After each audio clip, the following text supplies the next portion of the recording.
dito na nakatama kayo. Ayan ang langit. Sinusuma ko sa langit. Diyos natin mabuti, ang Diyos natin dakila, ang Diyos natin, ang Diyos. Diyos? Doon siya nakatira, di ba, sa langit? Nakatira sa langit, manlisa, pag-ibig at banal. Sige pa ako pag-ibig na. Kailangan alap ng puso.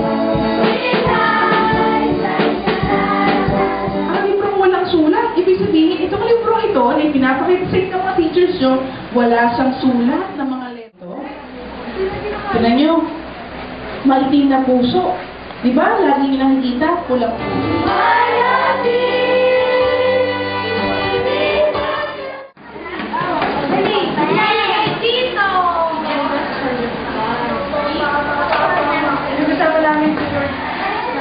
Pag sinabing kasalanan, alam niyo na ba kung ano yung mga kasalanan? Luto! Ito! So, ng basket na ito, ang pera na dala-dala at hawak-hawak natin, ibig sabihin na kay God ang Sa lahat puso. ay mamamatay, ang mga tao ay natatakot. Ito walang kapintasan, ibig sabihin sa ang hain. Naman gusto ni Jesus ipakilala niya kanyang sarili sa iyo. At sa pagkatin mo, ikaw ay mamatay, makalitaan sa iyo ay Pero, yung kobera na kasalanan, pero si Jesus. Pangalawa, masaulo ang Helios, Siyam, Heaven and Earth. Langit at lupa. Heaven and earth, yan. Okay, Ilan na? 3 points. 3 points ka lang? Okay. Okay, that's final. Okay. Dahil doon. Lahat ng bagay.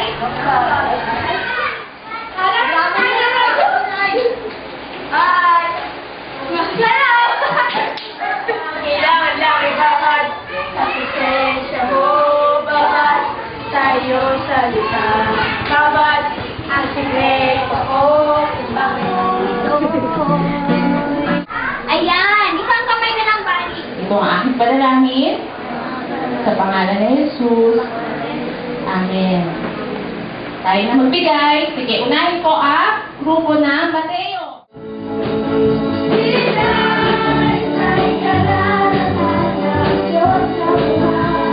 Yan. Ganyan, gayahin natin siya.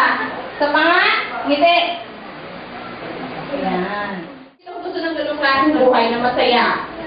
Buhay na ganap at kasiya-siya. Taas nga ang kamay. Ayan. Buhay na ganap at kasiya.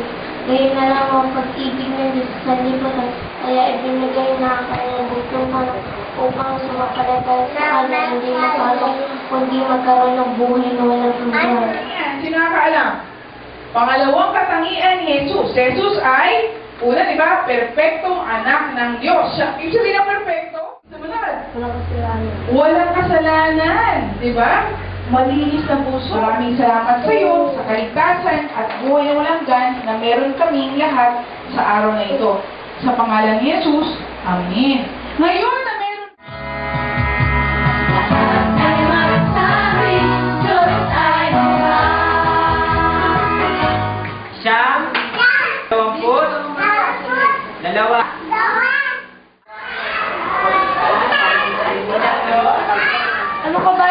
Anong kabayaran ng kasalanan, di ba, kama? Itatawag sa Diyos. Tandaan yung mga bata. Di sapat, di nagbabago.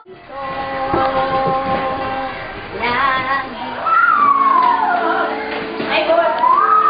Pagkakataon pa sa watawat ng Pilipinas. Sa watawat ng kulupon ng mga bata ay masunurin at pagpapatawag sa nilang mga guro sa pangalan ng Jesus.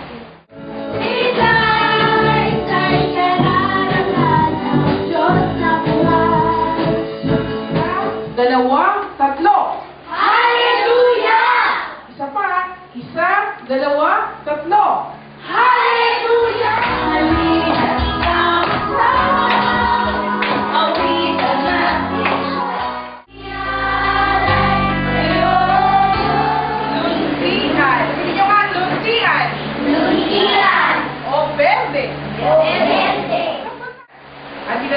damdamin, isipan, at kapasahan, tayo ay espiritu. Yung espiritu. Sa kanya, nanalig sa kanya, ay bigyan ng karapatang mag-isip